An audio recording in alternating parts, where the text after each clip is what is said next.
What an absolutely brilliant way to start the season. It was a very complicated event in Melbourne with rain really blowing in and out, but even through all of that, we were on merit in position relative to our peers and able to be fighting for crucial points that will make a difference across the season. Obviously, mixed fortunes.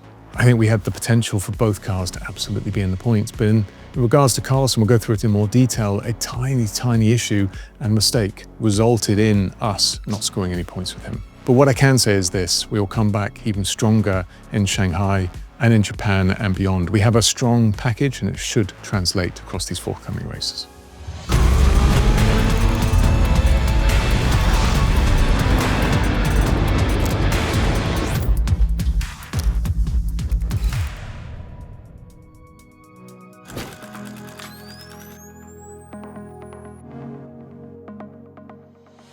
The reaction of the crew, I saw it actually in a video afterwards, was, it really meant a lot to me emotionally. It's a team that you can see the pain and suffering on everyone's face that we had certainly even just last year. And for the team to celebrate a 5th place, something that is the first time since I've been in the team we've been able to celebrate together.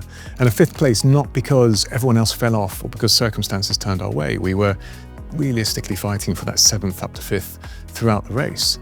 To be there at the end, it's just brilliant. It's absolutely fantastic. My disappointment was only that we weren't there together, but for me personally, it meant the world that the team was celebrating trackside, and I can surmise it was exactly the same here back in the UK as well.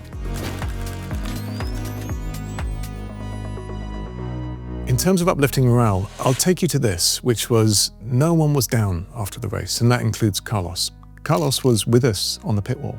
He had 2 choices. You can go back and lick your wounds, or you can be part of an organization, a team, and build us into a stronger structure than we were before. And he chose the latter of those 2. And it's really important to me. This isn't about any one individual. It's not about me. It's not about Carlos. It's not about Alex. It's about us as Williams pulling together and becoming stronger year on year. And what Carlos was doing was trying to provide as much information as possible, be that about where his car performance, the conditions, what was coming in on the weather radar. And his insight was fantastic. It was useful, it was clear. He actually said it was more nerve-wracking being up there on the pit wall, the amount of information coming in, than driving around the car in those conditions, which I don't believe for a second. But irrespective, it was still great to have him by our side. And really, that's what I want to bring into this. Whilst we're all disappointed that Carlos's race ended early, what I can say is all of the garage pulled together in order to have the result we did on Sunday.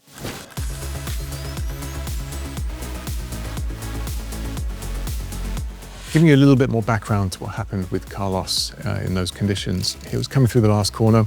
He was in 2nd gear. He held a fairly constant throttle position, actually a tiny bit lower, a percent or 2 lower, and pulled for an upshift into 3rd gear. So it's a part throttle upshift.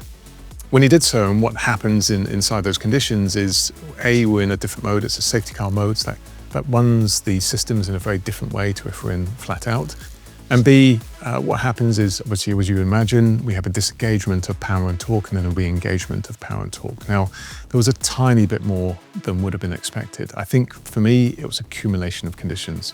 First and foremost, I think what we have to review is how and what we're doing with those settings in that safety car mode in wet conditions. I don't think we were optimum, and that's on us as a team.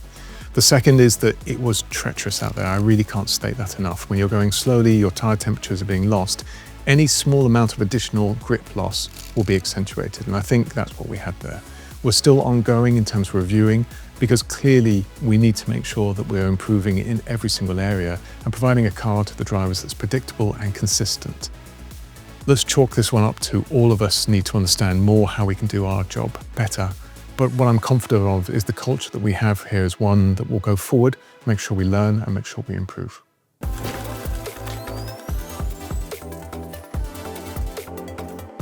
You're right, data is more readily available. That, I would say, describes the world. If you look all around you, you'll find probably data is just growing hugely year on year. And human beings can't really consume the amount of data that's coming at you. That's been the case in Formula 1 for years and years and years. And to answer your question on it, The way you don't get lost is a few different ways. You have structured systems and process to make sure that you're focused on the bit of data that's important to you at that point in time, not just the sea of information that may not be.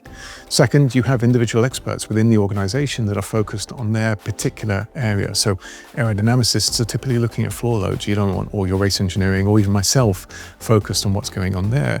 Your race engineers and your performance engineers are focused on different aspects of the performance of the car. Control systems engineers on their aspect of the car.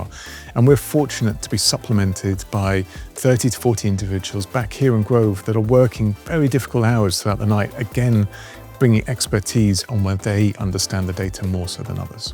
And it's really about making sure, to your point, you don't get lost in that world, that you're focused on the key outcomes and the key performance drivers in that circumstance and situation. But adding to it, software is an enabler to make sure that you don't get lost in it, to dilute and remove what is noise and focus on the clear points.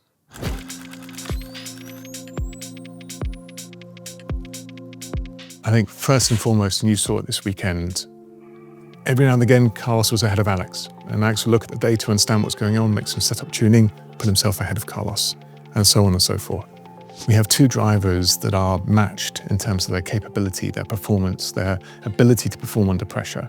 And when you have that as human beings, it's the best thing that can ever happen, because you get pushed along into an area you never thought was possible, and you learn from others around you.